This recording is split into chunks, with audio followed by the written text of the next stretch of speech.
Eu queria falar sobre o meu estado, que o nosso estado do Rio Grande do Sul vive dificuldades muito sérias. Mas anteontem, a Câmara dos Deputados aprovou, por 301 votos a 127, o texto base do projeto de lei complementar do Executivo, que cria o regime de recuperação fiscal dos estados. Para nós é muito importante.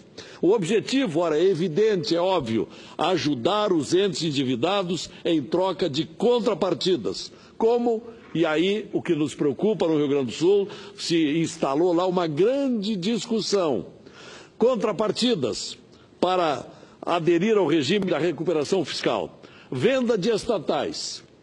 O meu estado depende da aprovação na Assembleia Legislativa para a venda de algumas estatais. Está tudo ainda a ser definido. E o mais imediato, com relação principalmente ao Rio Grande do Sul e ao Rio de Janeiro, os dois estados brasileiros de maior calamidade fiscal do país, a suspensão do pagamento da dívida com a União por 36 meses, para dar fôlego às finanças dos estados.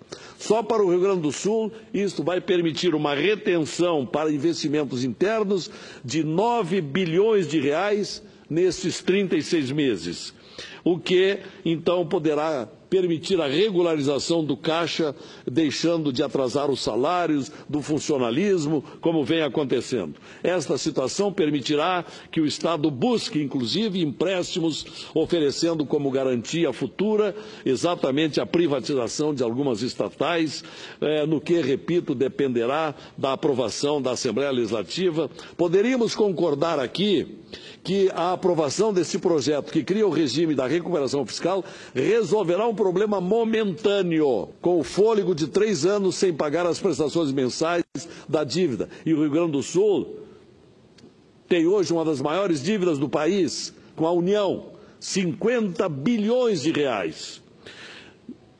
Então teria que haver o comprometimento de uma dívida que vem depois. Mas de que outra alternativa?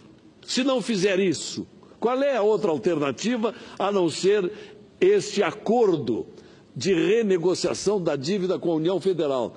Porque o Rio Grande do Sul, senhor presidente, está simplesmente amordaçado. A sua capacidade de endividamento está completamente esgotada. Então, o que resta é esse acordo com a União, extraordinariamente. Nesses 3 anos, deputado Álvaro Dias, o Rio Grande do Sul deixará de pagar 9 bilhões de reais à União nas suas dívidas.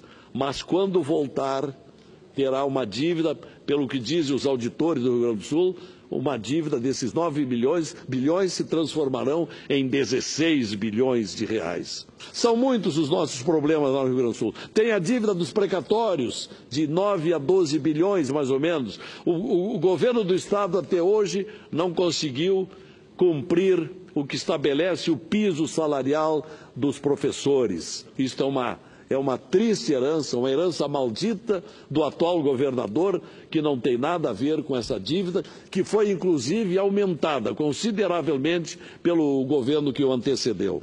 Mas eu gostaria de dizer que isto faz com que pensemos cada vez mais na necessidade do Pacto Federativo. E, se possível, conjugando o Pacto Federativo com a Lei Candir, cuja regularização o Supremo Tribunal Federal recentemente estabeleceu que tem que ser regularizada a Lei Candir até novembro desse ano. E o Rio Grande do Sul, como um dos 4 estados mais exportadores do Brasil, tem uma necessidade de ver esta regularização para que volte a ter o direito de cobrar ou de ter uma compensação pelos impostos que deixa de ganhar em relação às exportações.